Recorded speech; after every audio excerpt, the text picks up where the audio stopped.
সৌম্য @11 এ আপনাদের সকলকে স্বাগত। আজকে বেসিক্যালি দুটো বড় আপডেটস আছে অস্ট্রেলিয়ান ক্রিকেট বোর্ড নিয়ে এবং অস্ট্রেলিয়ান ক্রিকেট টিম নিয়ে।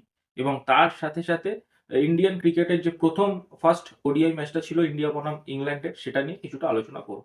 তো ১ম যেটা কথা সেটা হলো অস্ট্রেলিয়ান ক্রিকেট টিমের প্রমুখ অলরাউন্ডার হোয়াইট বলের মার্কাস স্টয়নিস হঠাৎ করে গতকাল রিটায়ারমেন্ট অ্যানাউন্স করে দিয়েছে।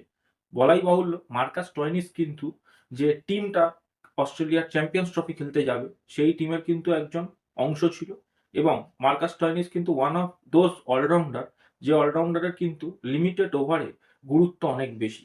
কারণ সে যেমন তলার দিকে ব্যাটিং করতে পারে লোয়ার ডাউন দ্য অর্ডার, সেরকম মিডিলে যদি ব্যাটিং কোলাপস হয় সে ধরেও খেলতে পারে এবং পার্ট টাইম দরকারে বোলিংও করতে পারে।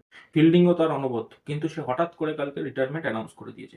এতে করে দুটো জিনিস কিন্তু খুব স্পষ্ট যে অস্ট্রেলিয়াকে মার্কাস স্টয়নিসের একটা ব্যাকআপও অ্যানাউন্স করতে হবে। মানে রিপ্লেসমেন্ট, ব্যাকআপ নয়, রিপ্লেসমেন্ট অ্যানাউন্স করতে হবে চ্যাম্পিয়ন্স ট্রফির জন্য।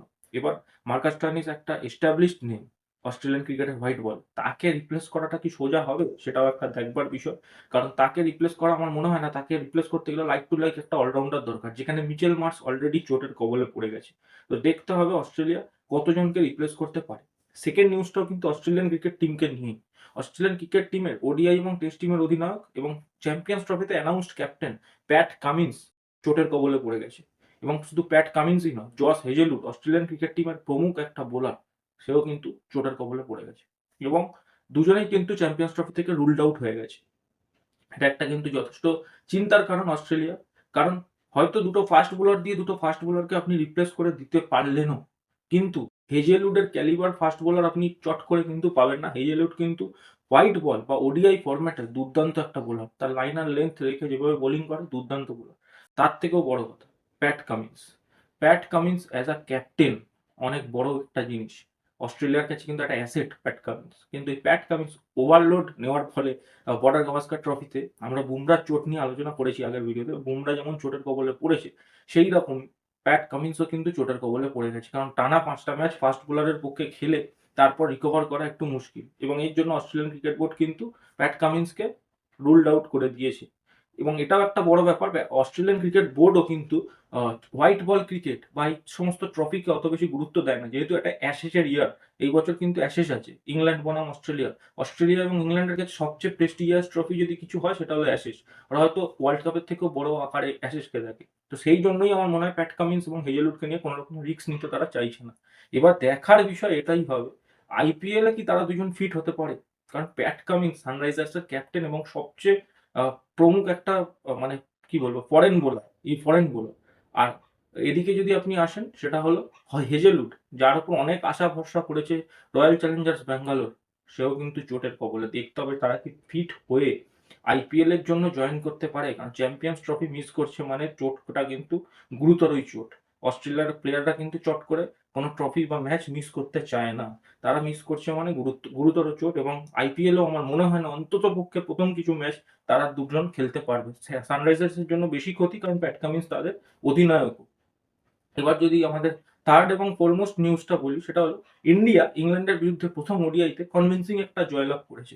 কনভিন্সিং জয়লাভ বলতে পারি, একতরফাই খেলা। বাট সেখানে কিন্তু একটা বড়সড় প্রশ্নচিহ্ন আসছে রোহিত শর্মার ব্যাটিংয়ে আবারও। রোহিত শর্মা কিন্তু ব্যাটিংয়ে ফেল করে। এক্ষেত্রে দেখার বিষয় ছিল যশস্বী জয়সওয়াল এবং রোহিত শর্মা দুজনে কিন্তু ওপেন করে এবং ৩ নম্বরে আসে শুভমান গিল। কারণ বিরাট কোহলির চোট ছিল।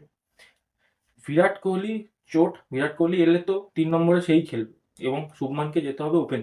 রোহিত আর শুভমান ওপেন করবে, ৩ এ আসবে বিরাট কোহলি। কিন্তু এই ক্ষেত্রে বিরাট কোহলি যখন ৩ নম্বরে সেই রিপ্লেসই করবে শুভমানকে এবং শুভমান ওপেনিং এ আসবে এবং যশস্বী টিমের বাইরে চলে যাবে, সেক্ষেত্রে রোহিত আর শুভমানেরই ওপেন করাটা উচিত ছিল। কারণ তারাই ওপেনার চ্যাম্পিয়ন্স ট্রফির জন্য।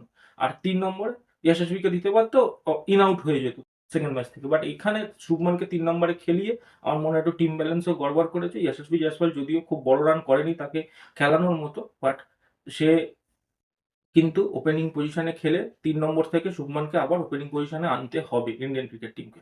এবং রোহিত শর্মার ফেলিয়ার, রোহিত শর্মা কিন্তু ২ রানে সাকিব মেহমুদের শিকার হয়েছে। এটাও কিন্তু দেখবার বিষয়। রোহিত শর্মা মোটেই ভালো ফর্মে নেই। অ্যাক্রস দ্য ফরম্যাট হোয়াইট বলে সে একটা ফরম্যাটই খেলে।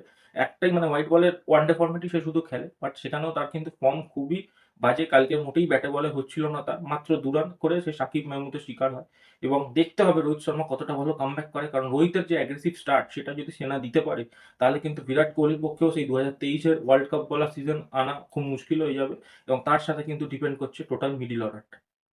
তো এই বলে আমি আমার ভিডিওটা শেষ করছি। ভিডিওটা ভালো লাগলে অবশ্যই লাইক করে দিও, শেয়ার করে দিও। কমেন্ট করে জানিও তোমাদের কি মতামত আছে কোন নিউজের ব্যাপারে। এবং চ্যানেলে যদি নতুন হয়ে থাকো অবশ্যই চ্যানেলটাকে সাবস্ক্রাইব করে দিও, এতে আমাদের সাপোর্ট হবে। ভিডিওটা শেষ করছি। Thank you.